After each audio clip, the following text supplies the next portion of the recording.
Ndani ya kuna kitabu anisomee 2 Kings 15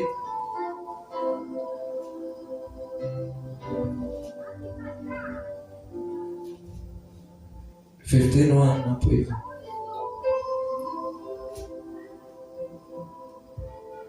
Nitasoma kwa imani. Katika mwaka wa 27 wa Yeroboamu mfalme wa Israeli, Uzia mwana wa Amazia mfalme wa Yuda akaanza kutawala. Alikuwa na umri wa miaka 16 alipoanza kutawala. Akatawala miaka 52 huko Yerusalemu. Na jina la mamaye aliitwa Yekolia wa Yerusalemu. Akafanya yaliyo mema machoni pa Bwana, kama yote aliyoyafanya babaye Amazia. Ila mahali pa juu hapakuondolewa, nao watu wakaendelea kutoa sadaka na kufukiza uvumba katika mahali pa juu. Mstari wake wa 5. Bwana akampiga mfalme, akawa na ukoma hata siku ya kufa kwake. Akakaa katika nyumba ya pekee, na Yothamu mwana wa mfalme alikuwa juu ya nyumba, akiwahukumu watu wa nchi. Basi mambo yote ya Uzia yaliyosalia, nayo yote aliyoyafanya, je, hayakuandikwa katika kitabu cha tarehe cha wafalme wa Yuda? Somea John 5:8.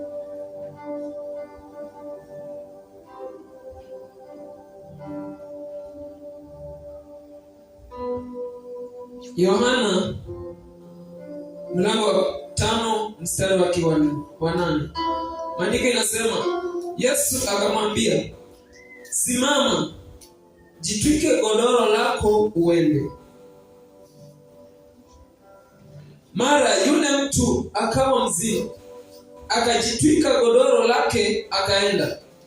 Nayo ilikuwa ni Sabato siku hiyo. Mstari wake wa 10. Kwa sababu hiyo Wayahudi wakamwambia yule aliyeponywa, leo ni Sabato, wala si halali kwako kutwika godoro. 11. Akawajibu, yeye aliyenifanya kuwa mzima ndiye aliyeniambia, jitwike godoro lako uende. Basi wakamuuliza, yule aliyekuambia jitwike uende ni nani? Amen. Bwana Yesu asifiwe. Asubuhi ya leo Mungu anatuita sisi kama watoto wake ili tukafanya ushirika naye, ili tukaweza kupatanishwa naye. Ukiangalia katika Yohana 5:8 ukiteremka hapo, utapata kuna mtu mmoja aliyekuwa kwa muda mrefu alikuwa na ugonjwa kwa muda mrefu, miaka 38, ya kwamba Yesu alipokutana na yeye alimuuliza tu jambo moja, unataka ukue sawa? Yeye hakujibu vile aliulizwa,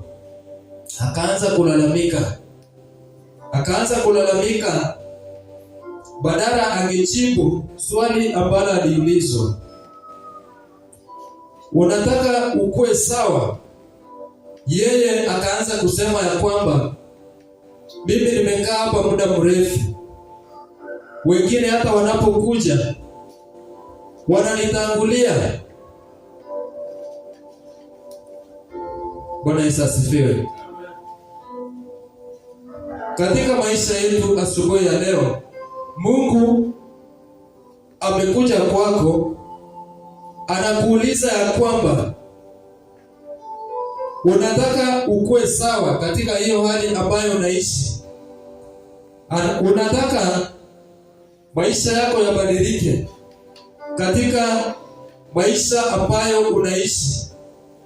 amekuita asubuhi ya leo ili akakuongelesha, ili mukapata kuzungumza na yeye kwa pamoja. Bwana Yesu asifiwe. Hajakuita ili ukaweze kulalamika. Hujakuja kwa nyumba ya Bwana ili ukaweze kunung'unika. Bwana amekuita siku ya leo ili ukaweze kupata kufanya mazungumzo naye, ili ukaweze kupatana na yeye. Hata kama umeenda kinyume, hata kama umeenda mbali naye, anakuita asubuhi ya leo ili akaweze kukuongelesha. Bwana Yesu asifiwe.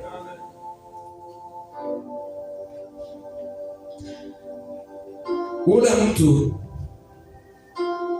alikaa pale kwa muda mrefu, alikaa pale kwa miaka mingi. Angalia, miaka 38, sio miaka kidogo.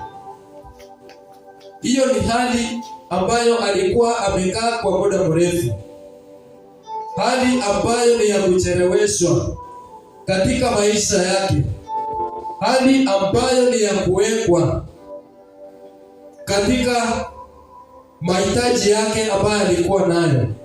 Inawezekana kama wewe umekuwa kwa hali ambayo haistahili kwa muda mrefu, hali ambayo unataka utoke kwayo, lakini inafaa ya kwamba ukuwe na uamuzi, uamue kwa mara moja tu, useme ya kwamba hapa sitakaa tena. Ya kwamba Mungu anamwambia yule, chukua godoro lako na ukaondoka. Mungu amekupa jukumu ambalo ni wewe uamue katika maisha yako, ile maisha ambayo unakaa, ukaweze kuchukua uamuzi ili ukavuke kiwango kingine. Bwana Yesu asifiwe. Ukaweze kuvuka kiwango kingine. Inawezekana umekaa kwa magonjwa muda mrefu, umekaa kwa shida ambayo imekukumba, ambayo ni shida hauwezi peke yako.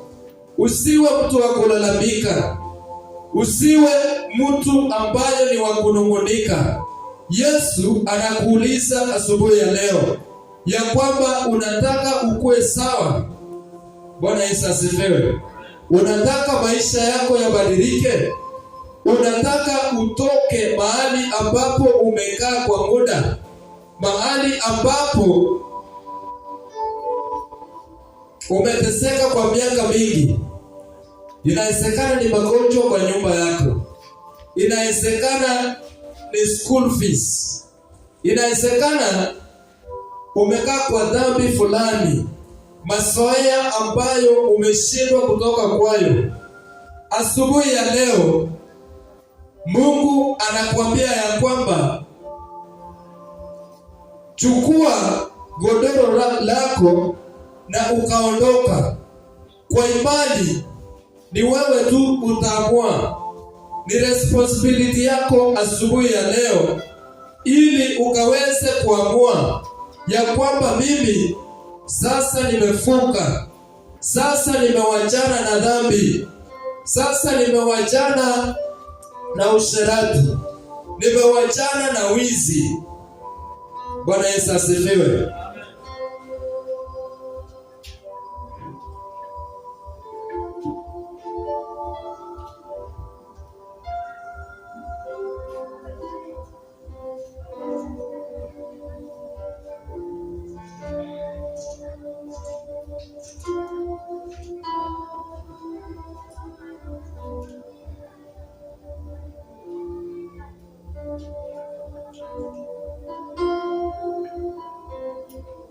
Ukisoma 6 hapo inasema ya kwamba when Jesus saw him lying there and learned that he had been in this condition for a long time, he asked him, "Do you want to get healed?" The man replied, "Sir, I have no one to help me into the pool when the water is stirred. While I'm trying to get in, someone else goes down ahead of me." Mtu huyu alikuwa mtu wa kulalamika. Yeye badala angejibu swali vile Mungu alivyomuuliza ya kwamba unataka uponyaji, unataka utoke kwa mahali ambapo upo, yeye hakuamua ama hakujibu vile alivyoulizwa swali. Yeye alianza kulalamika. Katika maisha yako inawezekana kuna kitu ambacho unataka Mungu akufanyie. Wewe haujachukua nafasi yako, haujachukua wakati wako ukaweze kumwongeresha. Asa kuongeresha asubuhi ya leo. Kuna jambo ambalo unataka akufanyie. Kuna situation ambayo unataka ukatoka kwayo. Ni wewe tu uchukue uamuzi wako, ukampe jibu ambalo ni ndio, ili ukaweze kubadilika, ukaweze kuokoka, ukaweze kuchange mahali ambapo umekaa kwa muda mrefu. Bwana Yesu asifiwe. Watu wengine kwa hii generation ya sasa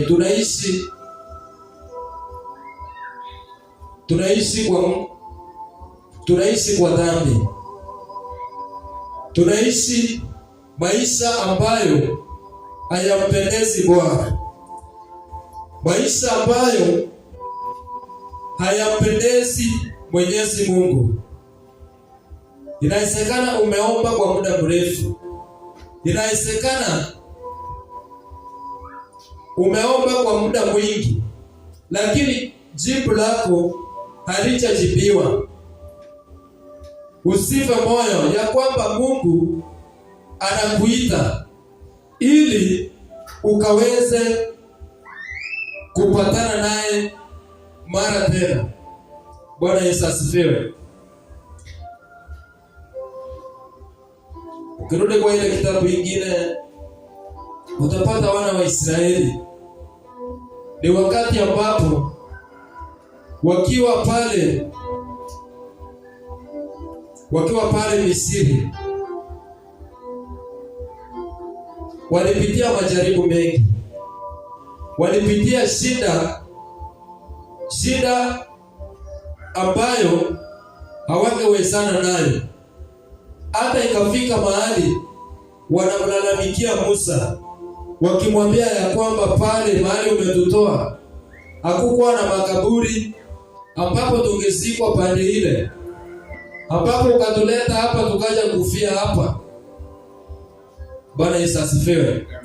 Wao wakaona huyu Mungu hafai, wakaanza kuunda miungu yao ili wakaiabudu, ambapo ilikuwa ni kinyume na mapenzi ya Mungu. Ilikuwa ni kinyume na mapenzi ya Mungu. Bwana Yesu asifiwe. Ndio unapata ya kwamba Mungu anawaambia ya kwamba hata kama mumeenda kinyume na mimi, hata kama mumenisaliti, hata kama mumeenda mbali na mimi, kwa dhambi zenu, mimi tena ninawapokea, ya kwamba nyinyi ni watoto wangu. Yesu alikuwa anawapenda. Yesu alikuwa anawapenda.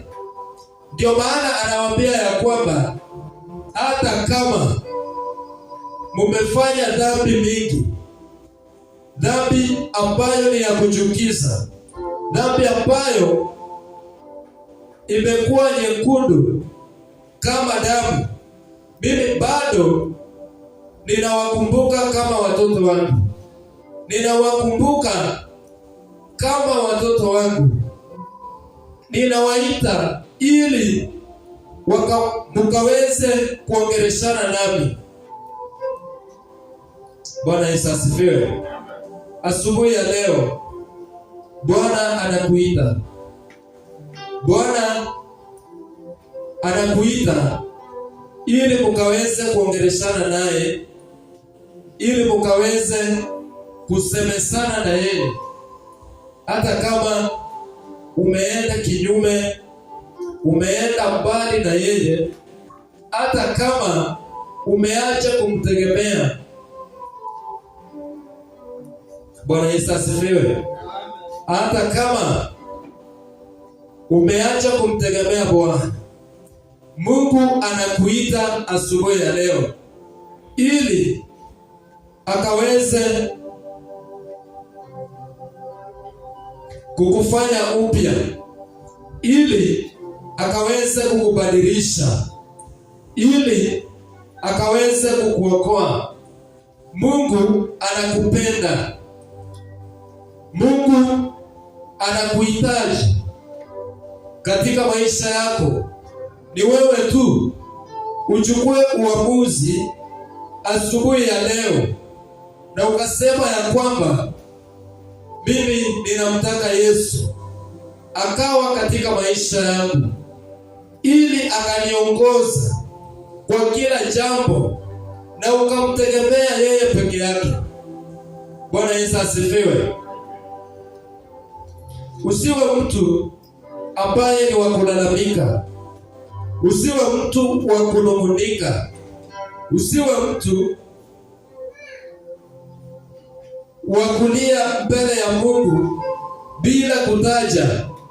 Lazima uchukue uamuzi, ukamwambia ya kwamba mimi nimekuja na hivi ndivyo nilivyo, naye atakupokea.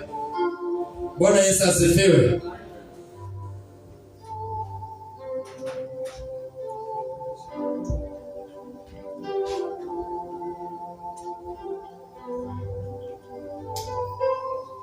Ukiangalia yule mjamaa ambaye alikuwa ameteseka kwa muda,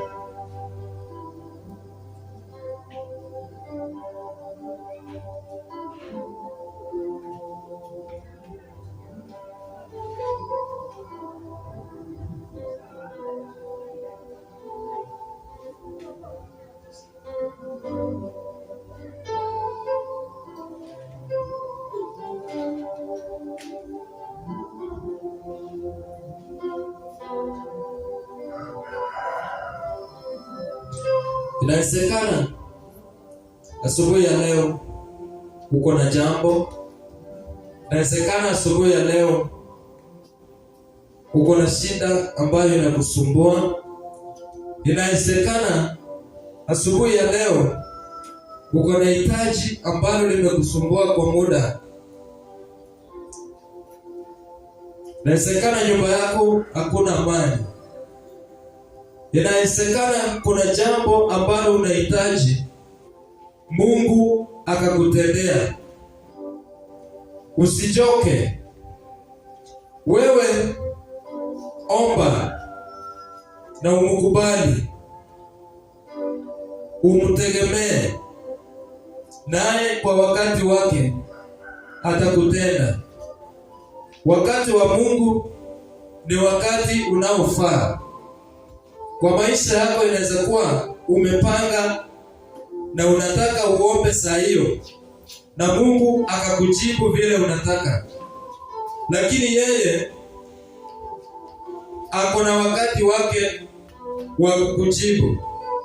Wakati wa Mungu ni wakati unaofaa katika maisha yako. Bwana Yesu asifiwe. Wakati wa Bwana ni wakati ambao ni maalum katika maisha yako. Usiwe haraka kwa kufanya maamuzi. Usiwe mwepesi kwa kufanya maamuzi. Unaweza fanya maamuzi ambayo hayafurahishi, ambapo utaharibu uhusiano wako na Bwana. Bwana Yesu asifiwe. Inawezekana wewe ni mgonjwa ama uko na mgonjwa. Umeomba Mungu kwa muda, Mungu atakujibu. Usichukue hatua ya kukimbilia watu wale wengine. Utaharibu uhusiano wako na Bwana, na ile maombi ambayo umeomba kwa muda yataenda bure. Bwana Yesu asifiwe. Wewe chukua amuzi lako asubuhi ya leo na umkubali Bwana ya kwamba yeye ndiye kila jambo katika maisha yako, iwe kwa uzuri, iwe kwa ubaya. Wewe mtumainie tu Bwana, nawe utathibitika katika yeye. Bwana Yesu asifiwe.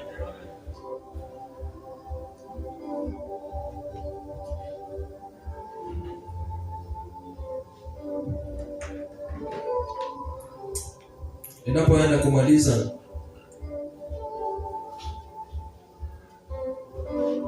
wacha nipeane himizo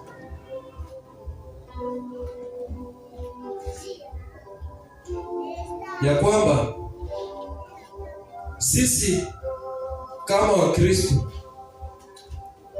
sisi kama watu ambao tunaomwamini Bwana,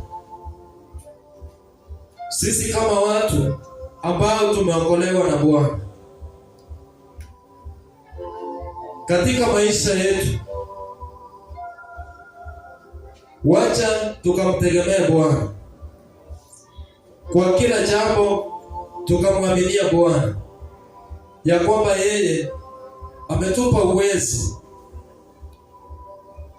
uwezo wa kutenda mambo ambayo sisi hatuwezi kama mwanadamu, lakini yeye akiwa ndani yetu mambo yote tuyaweza. Bwana Yesu asifiwe.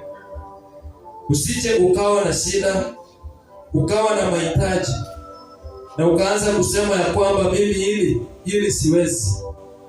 Wewe tegemea tu Bwana, ya kwamba anasema katika kitabu chake cha Wafilipi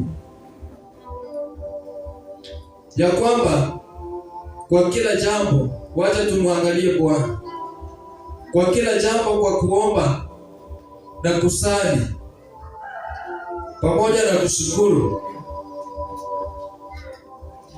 yote yakajulikana kwa Bwana, ya kwamba ametupa uwezo wa kuyatenda mambo yote. Usijiangalie ya kwamba wewe hauwezi. Wewe kuna mahali huwezi enda.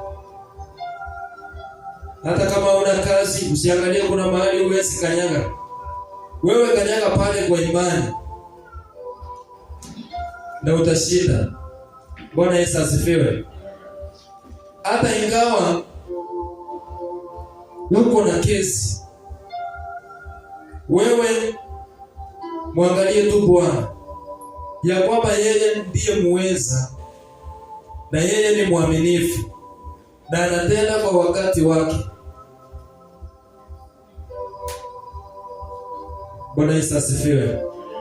Yeye anatenda kwa muda wake ukifika. Usiwe haraka wa kuamua, usiwe haraka wa kufikiria kile ambacho utatenda. Utatenda kitu ambacho akifurahishi. Wewe mtazame Bwana, naye ni wa imani, atakutendea katika jina la Yesu.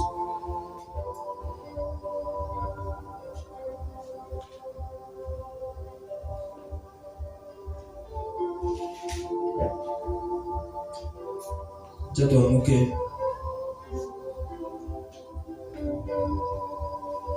kwa jina la Yesu.